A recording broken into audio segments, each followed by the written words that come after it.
Students, SB ইনস্টিটিউটের YouTube চ্যানেলে সবাইকে ওয়েলকাম। আমি সুদেশনা বিশ্বাস জিওগ্রাফির গুরুত্বপূর্ণ একটি টপিক নিয়ে চলে এসেছি। অবশ্যই গুরুত্বপূর্ণ কথাটা বলছি, তার কারণ কি? কারণ জিওগ্রাফিটা অবশ্যই আমাদের কম্পিটিটিভ এক্সামের জন্য ইন্ডিয়ান এবং ওয়েস্ট বেঙ্গল জিওগ্রাফির উপর বেশি গুরুত্ব দেওয়া হয়। কিন্তু তোমরা এটাও মনে রাখবে যে ইন্ডিয়ান এবং ওয়েস্ট বেঙ্গলের জিওগ্রাফি ছাড়াও কিন্তু কিছু কিছু জায়গা আমাদের জিওগ্রাফির পার্ট থেকে, যেরকম অ্যাটমসফিয়ার, ল্যাটিটিউড, লঙ্গিটিউড, তারপরে রকস, মিনারেলস, এই পার্টগুলো, সোলার সিস্টেম, এগুলো কিন্তু সামান্য হলেও তোমাদের কিন্তু নলেজে রাখতে হবে।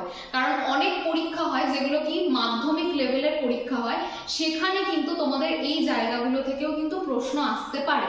তাহলে আজকে আমরা যে টপিকটা নিয়ে আলোচনা করব আমি, সেটা হচ্ছে সোলার সিস্টেম বা সৌরজগৎ সম্পর্কে। অবশ্যই ভিডিওটি খুব দীর্ঘায়িত করব না, কারণ কি সোলার সিস্টেম থেকে খুব গুরুত্বপূর্ণ কয়েকটি জায়গায় আমাদের কিন্তু পরীক্ষার জন্য ইম্পর্টেন্ট, আমরা সেইটুকুই আলোচনা করব। তাহলে ভিডিওটি স্কিপ না করে অবশ্যই প্রত্যেকে ভিডিওটি শেষ পর্যন্ত দেখো, এবং তোমরা আগেও এই বিষয়টা পড়েছো, তাছাড়াও তোমরা আরেকবার কিন্তু এটাকে রিভিশন করে নাও। আর যারা এই প্রথমবারের জন্য এখন ভিডিওটি দেখছো, তারা অবশ্যই কিন্তু চ্যানেলটিকে সাবস্ক্রাইব করো এবং অবশ্যই কিন্তু লাইক করো, শেয়ার করো এবং কমেন্ট করে জানাও যে আর কিরকম ভিডিও তোমরা কিন্তু চাইছো। চলো সরাসরি আমরা টপিকের মধ্যেই একদম প্রবেশ করব। সেটা হচ্ছে প্রথম যে বিষয়টা আমরা পাচ্ছি সেটা হচ্ছে ইউনিভার্স। দেখো, ইউনিভার্স কথার অর্থ কি? ইউনিভার্স কথার অর্থ হচ্ছে মহাবিশ্ব।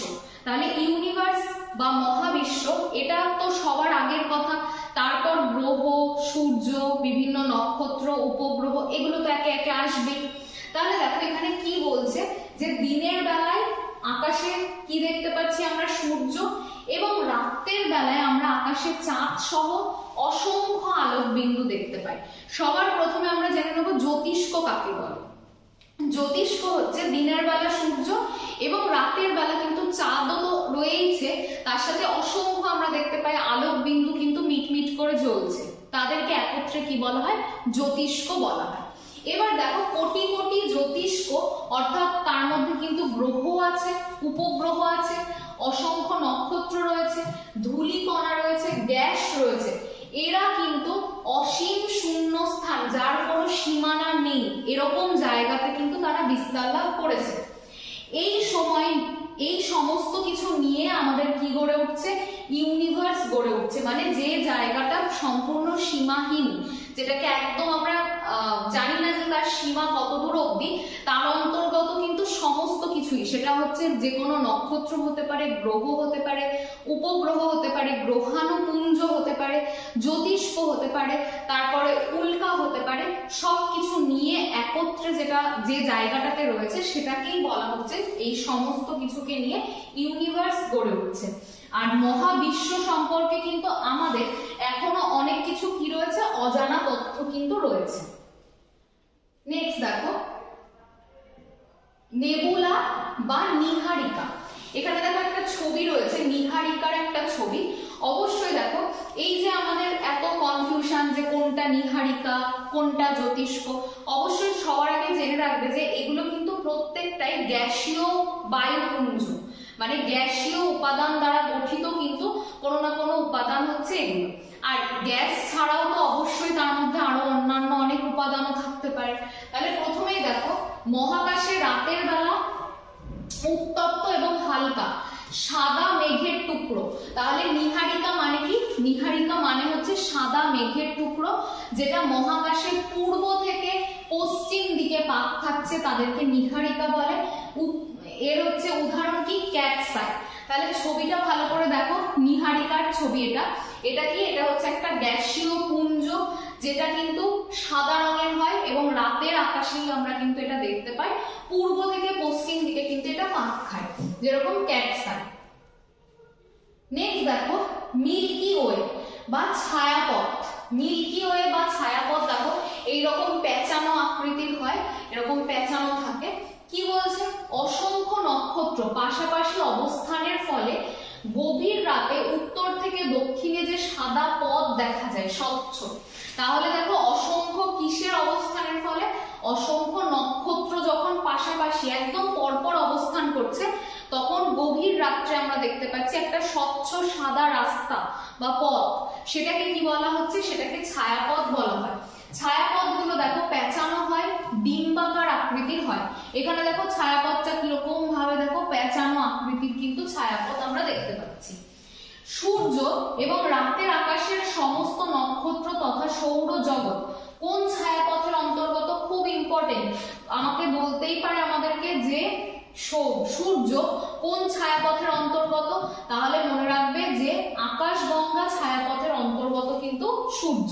তাহলে সূর্য আকাশগঙ্গা ছায়াপথের অন্তর্গত।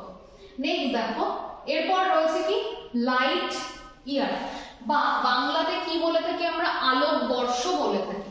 দেখো বায়ু শূন্য অবস্থাতে, এটা আমরা প্রত্যেকেই মোটামুটি জানি যে আলোর গতিবেগ কত, 1 সেকেন্ডে প্রায় 3 লক্ষ কিলোমিটার। তাহলে আলোর গতিবেগ বায়ু শূন্য যদি জায়গা হয় তাহলে 1 সেকেন্ডে 3 লক্ষ কিলোমিটার গতিবেগ।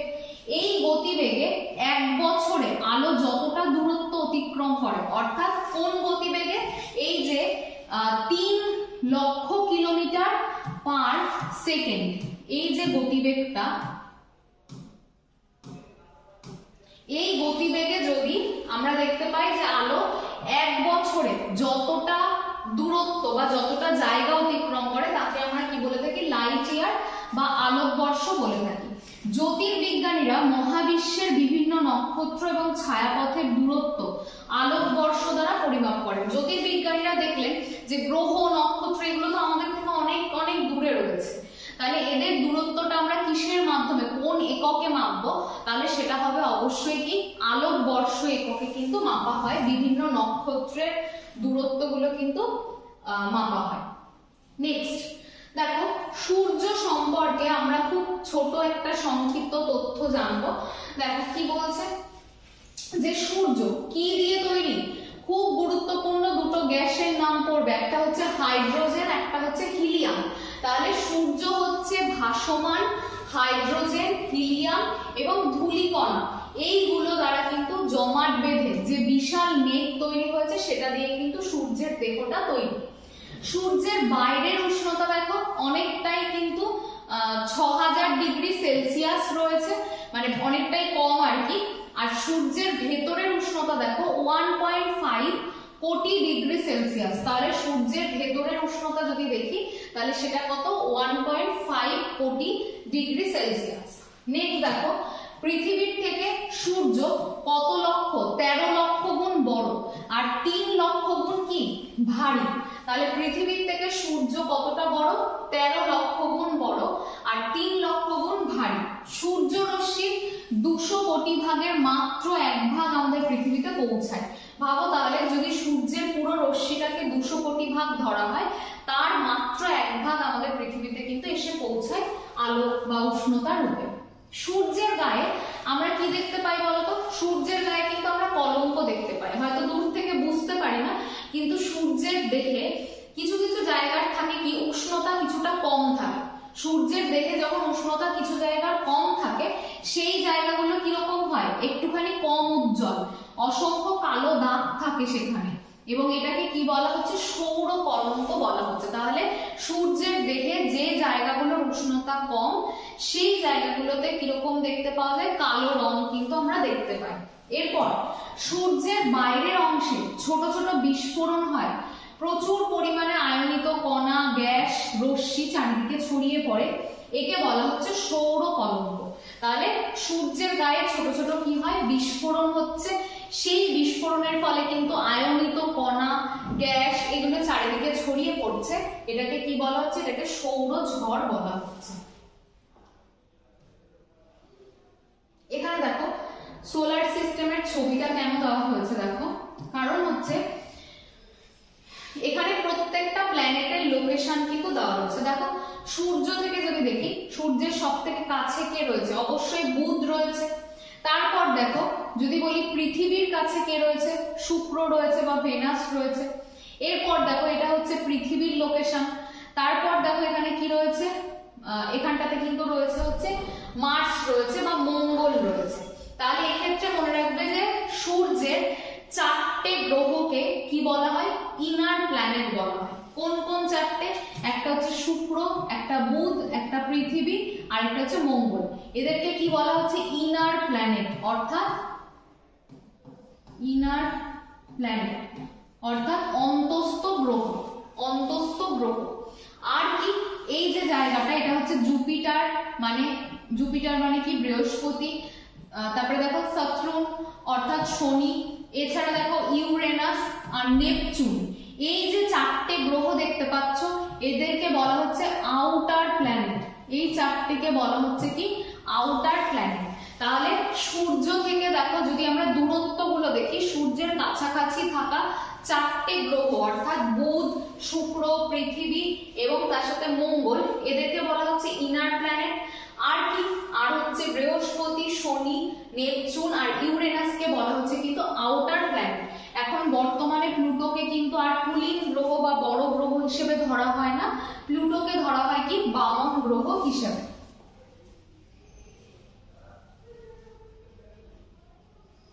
নেক্সট দেখো গ্রহ সম্পর্কে বা প্ল্যানেট সম্পর্কে আমরা একটু তথ্য জানবো। কি বলছে দেখো, গ্রহের কিন্তু নিজস্ব আলো নেই। এটা আমরা ছোটবেলা থেকে জানি, গ্রহ নক্ষত্রের আলোতেই আলোকিত। নক্ষত্রের আকর্ষণে দেখো নক্ষত্রের চারদিকে কিন্তু গ্রহগুলো ঘুরতে থাকে, আর গ্রহগুলো কিন্তু নক্ষত্র থেকে আয়তনেও কি হয়? ছোট হয়। এবার দেখো সৌর পরিবারে বর্তমানে এইমাত্রই বললাম 8টা মেজর প্ল্যানেট রয়েছে। অর্থাৎ কি এই 8টা গ্রহকে কেন মেজর বলা হয়? কারণ এরা কি করছে? সূর্যের চারিদিকে ঘুরছে এবং যখন সে আবর্তন করছে তার গতিপথে যত ক্ষুদ্র ক্ষুদ্র গ্রহাণুপুঞ্জ থাকছে সবাইকে কি করছে? সে ছড়িয়ে দিয়ে নিজে কিন্তু আবর্তিত হচ্ছে। কিন্তু এই যে বামন গ্রহগুলো সেটা কিন্তু পারে না, অর্থাৎ তার গতিপথে যদি কোনো গ্রহাণুপুঞ্জ বা গ্রহের ক্ষুদ্র ক্ষুদ্র কণা থাকে তাদেরকে কিন্তু সরিয়ে দিয়ে তারা কিন্তু যেতে পারে না, সেই জন্য তাদেরকে বলা হচ্ছে কিন্তু বামন গ্রহ। আর 5টা দেখো আমাদের কিন্তু বামন গ্রহ আমরা দেখতে পাই, প্লুটো, সেরেস, হাউমেয়া, ম্যাকেমা, এগুলোকে বলা হচ্ছে কিন্তু বামন গ্রহ। এরপর দেখো সৌর পরিবারে বুধ, শুক্র, পৃথিবী, মঙ্গল 4টে ইনার প্ল্যানেট, এইমাত্র লোকেশনটা দেখালাম তোমাদেরকে। এরপর দেখো বৃহস্পতি, শনি, ইউরেনাস, নেপচুন, এদেরকে বলা হচ্ছে কি? আউটার বা বহিস্থ গ্রহ, বাইরের দিকে অবস্থিত। IAU ইন্টারন্যাশনাল অ্যাস্ট্রোনমিক্যাল ইউনিট বা ইউনিয়ন এর পক্ষ থেকে 2006 সালে গ্রহের শ্রেণীবিভাগ করা হয়। কিছু হচ্ছে কুলিন গ্রহ রয়েছে আর কিছু কি রয়েছে? কিছু রয়েছে কিন্তু বামন গ্রহ, যেটা 2006 সালে কিন্তু শ্রেণীবিভাগ করা হয়। ইম্পর্টেন্ট নোটস এর মধ্যে থেকে দেখো একটা জায়গা ইম্পর্টেন্ট নোটস এর থেকে, সেটা হচ্ছে সূর্যের সবথেকে কাছের গ্রহ যদি বলে অবশ্যই মার্কারি বা বুধ। পৃথিবীর সবথেকে কাছের গ্রহ বললে শুক্র বা ভেনাস। যদি বলে সৌরজগতের সবথেকে উষ্ণতম গ্রহকে? শুক্র। কেন এটা উষ্ণতম? কারণ শুক্রর মধ্যে প্রচুর পরিমাণে CO2 রয়েছে, যার জন্য শুক্র গ্রহের উষ্ণতা কিন্তু বেশ বেশি। সূর্য থেকে পৃথিবীর দূরত্ব কত? 15 কোটি কিলোমিটার। আর তোমাদেরকে যদি বলে যে পৃথিবীর গড় তাপমাত্রা কত, তাহলে সেটার উত্তর হবে 15 ডিগ্রি সেলসিয়াস পৃথিবীর গড় তাপমাত্রা। এবং পৃথিবীর তাপমাত্রা হচ্ছে সবথেকে আদর্শ প্রাণীদের বসবাসের জন্য বা প্রাণীদের জীবন ধারণের জন্য। নেক্সট, সৌরজগতের সবথেকে বড় গ্রহ কি? বৃহস্পতি বা জুপিটার। ক্ষুদ্রতম গ্রহের নাম কি? মার্কারি বা বুধ। এবার দেখো সবথেকে ভারী গ্রহ কি? বৃহস্পতি। কেন ভারী বলা হচ্ছে? কারণ বৃহস্পতির অভিকর্ষ সবথেকে বেশি, সেই জন্য বৃহস্পতিকে সৌরজগতের ভারী গ্রহ বলা হয়। সবথেকে শীতলতম গ্রহর নাম কি? সেটা হচ্ছে নেপচুন। শীতলতম গ্রহ কি? নেপচুন। দেখো নেপচুনের মধ্যে কি রয়েছে? মিথেন এবং হিলিয়াম রয়েছে, সেই জন্য নেপচুনকে কি বলা হয়? নীল রঙের গ্রহ বলা হয়। এবং সূর্য থেকে অনেকটা দূরে অবস্থান করার জন্য নেপচুন কি সবথেকে শীতলতম গ্রহ নামে আমাদের কাছে পরিচিত। সবথেকে উজ্জ্বলতম গ্রহের নাম কি? উজ্জ্বলতম গ্রহের নাম কিন্তু শুক্র। এটাকে কি বলা হচ্ছে? সন্ধ্যা তারা বা শুকতারা। একমাত্র আমরা কিন্তু শুক্রকেই কিন্তু রাতের আকাশে দেখতে পাই, সেই জন্য শুক্রকে সন্ধ্যা তারা বা শুকতারা হিসেবে কিন্তু ধরা হয়। এটা সবথেকে উজ্জ্বলতম গ্রহ হিসেবে কিন্তু পরিচিত। আর সবথেকে শীতলতম বা কোল্ডেস্ট কিন্তু নেপচুন, কারণ সেটা সূর্য থেকে অনেকটা দূরে রয়েছে। এবার কিছু গ্রহ সম্পর্কে আমরা দেখব। কি রয়েছে দেখো, মঙ্গল। মঙ্গলকে আমরা কি জানি, প্রত্যেকেই আমরা জানি এটা লাল গ্রহ বলা হয়। কেন বলা হয়? কারণ মঙ্গলে কি রয়েছে, ফেরাস অক্সাইড রয়েছে। তাহলে মঙ্গলে রয়েছে কি, ফেরাস অক্সাইড, যার জন্য মঙ্গলকে কি বলা হচ্ছে, লাল গ্রহ বলা হচ্ছে। ইউরেনাসে কি রয়েছে, ইউরেনাসের মধ্যে রয়েছে কি, মিথেন, প্রচুর পরিমাণে মিথেন, যার জন্য ইউরেনাসের রং কি, ইউরেনাসের রং কিন্তু সবুজ, এটাকে সবুজ গ্রহ বলা হয়। শুক্র, শুক্র কি, পূর্ব থেকে পশ্চিমে বিস্তৃত শুক্র। আর ইউরেনাস কিন্তু কিভাবে আবর্তিত হচ্ছে, সরি বিস্তৃত না, আবর্তিত হচ্ছে, সেটা হচ্ছে উত্তর থেকে দক্ষিণে। তাহলে এই দুটো কেন, এই দুটো হচ্ছে ব্যতিক্রম। একটা হচ্ছে শুক্র যেটা পূর্ব থেকে পশ্চিমে, আর ইউরেনাস হচ্ছে উত্তর থেকে দক্ষিণে। বাকি যত গ্রহ রয়েছে সবাই পশ্চিম থেকে পূর্ব দিকে কিন্তু আবর্তন করে। তাহলে মনে রাখবে, শুক্র একমাত্র ব্যতিক্রম, পূর্ব থেকে পশ্চিমে, আর উত্তর থেকে দক্ষিণে কে আবর্তিত হচ্ছে, ইউরেনাস। নেক্সট, বৃহস্পতির উপগ্রহের সংখ্যা সব থেকে বেশি, কটা, 67, সব থেকে বৃহত্তম গ্রহ, এবং এর সংখ্যা কিন্তু উপগ্রহের সব থেকে বেশি, 67টা। নেক্সট দেখো শনি। শনিতে আমরা কি দেখতে পাই, শনির গায়ে বেশ উজ্জ্বল রিংয়ের মতন যে বলয়গুলো দেখতে পাই। কেন দেখতে পাই? কারণ শনিতে ধূলিকণা, বরফ এবং পাথরের টুকরো দিয়ে তৈরি, সেই জন্য শনির চারদিক দিয়ে 7টা উজ্জ্বল বলয় কিন্তু আমরা দেখতে পাই। বৃহস্পতির উপগ্রহের সংখ্যা বেশি, এটা একটু আগেই বললাম। আর সেরেস দেখো বৃহত্তম গ্রহাণুপুঞ্জ। এবার মনে একটা প্রশ্ন আসছে, গ্রহাণুপুঞ্জ কি? তাহলে গ্রহাণুপুঞ্জ কিন্তু গ্রহের ক্ষুদ্রতম অংশগুলোকে বলা হয়। তাহলে গ্রহের যে ক্ষুদ্র ক্ষুদ্র অংশ সেটাই হচ্ছে গ্রহাণুপুঞ্জ। পরবর্তীকালে অসংখ্য গ্রহাণুপুঞ্জ জমাটবদ্ধ হয়ে কিন্তু নতুন গ্রহ তৈরি হয়। তাহলে সেরেস হচ্ছে সবথেকে বৃহত্তম গ্রহাণুপুঞ্জ।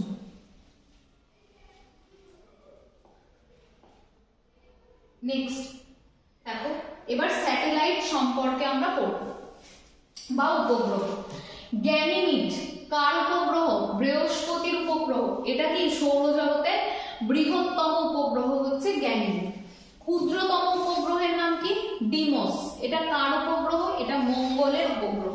তাহলে ক্ষুদ্রতম উপগ্রহ হচ্ছে ডিমোস, যেটা মঙ্গলের উপগ্রহ। ভারতের প্রথম কৃত্রিম উপগ্রহের নাম কি ছিল? অবশ্যই আর্যভট্ট। আমরা প্রত্যেকেই জানি কৃত্রিম উপগ্রহ যেগুলো কি করে, মানুষ দ্বারা নির্মাণ করা হয়, যেটা মহাকাশে থেকে কিন্তু পৃথিবী সম্পর্কে বিভিন্ন রকমের তথ্য কিন্তু আমাদেরকে দিয়ে থাকে।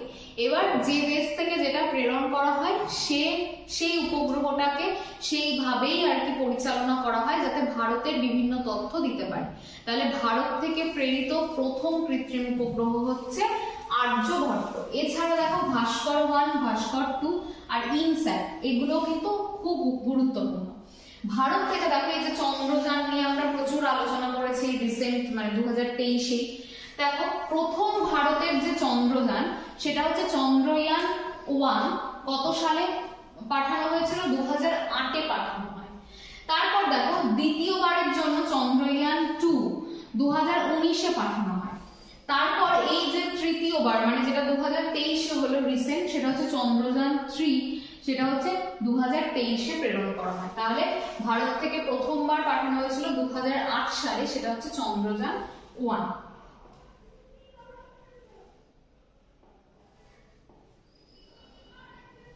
নেক্সট দেখো একটা শর্ট নোট, কিছু ইম্পর্টেন্ট তথ্য রয়েছে।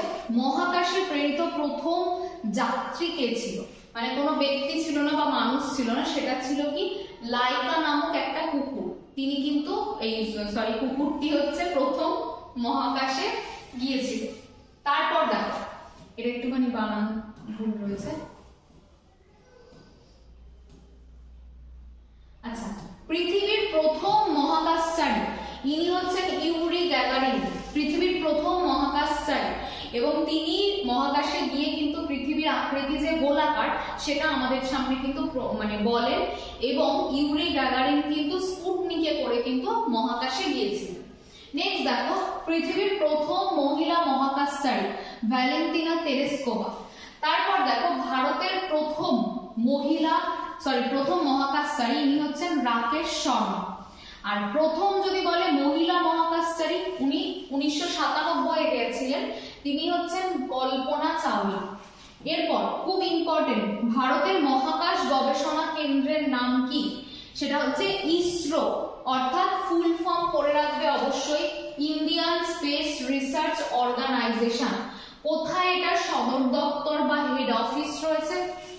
এটা রয়েছে কিন্তু কর্ণাটকের রাজধানী বেঙ্গালুরুতে, ইসরোর সদর দপ্তর কিন্তু রয়েছে। আর ভারতের যত মহাকাশ সংক্রান্ত গবেষণা সব কোথা থেকে করা হয়? ইসরো থেকে করা হয়।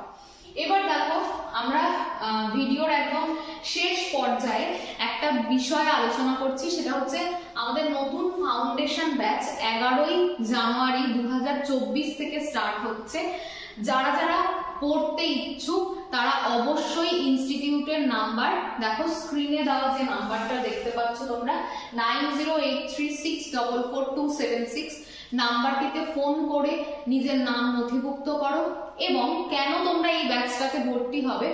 কারণ এই ব্যাচে কিন্তু বর্তমান সমসাময়িক সময়ে যে ধরনের কোশ্চেনের প্যাটার্ন বা কোশ্চেন আসছে তার উপর ভিত্তি করে যাতে তোমরা নিজেদের প্রস্তুতিটাকে একদম মজবুত ভাবে নিতে পারো, তার জন্য কিন্তু এই ফাউন্ডেশন ব্যাচটা কিন্তু লঞ্চ করা হচ্ছে।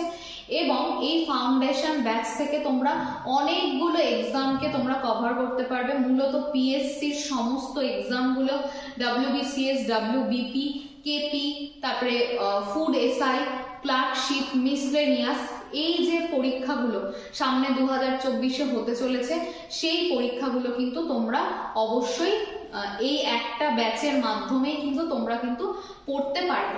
কারণ কি? কারণ আমাদের প্রত্যেকটা বিষয়বস্তু কিন্তু একই রকম পড়তে হয়, শুধু পরীক্ষা অনুযায়ী লেভেলটা কোনো পার্টের হাই হয় আর কোনো পার্টের একটু লো পড়তে হয়। তাছাড়া কিন্তু বেসিক যে প্যাটার্নটা সেটা কিন্তু সেম থাকে, কারণ সমস্ত সাবজেক্টই কিন্তু তোমাদেরকে পড়তে হবে। তাহলে তোমরা যারা যারা এই ব্যাচে ভর্তি হচ্ছে একদম প্রথম থেকে 11ই ডিসেম্বর থেকে তোমরা ব্যাচে চলে আসো এবং অবশ্যই মানে নিজেদের সরকারি খাতাতে যাতে নাম তোমরা নথিভুক্ত করতে পারো তার জন্য কিন্তু তোমাদের এগিয়ে দেওয়ার যে দায়িত্ব সেটা সম্পূর্ণ আমাদের। তোমরা শুধুমাত্র পড়াশোনাটা ঠিকঠাক ভাবে করবে। আর যারা এরকম ফ্রি ক্লাস চাইছো তারা অবশ্যই এসবি ইনস্টিটিউটের যে ইউটিউব চ্যানেল এটাকে অবশ্যই সাবস্ক্রাইব করো এবং বেল আইকনটা তার সাথে কিন্তু প্রেস করে রাখো। সবাইকে অসংখ্য ধন্যবাদ জানিয়ে আজকের ভিডিও শেষ করছি। সবাই সুস্থ থেকো এবং ভালো থেকো।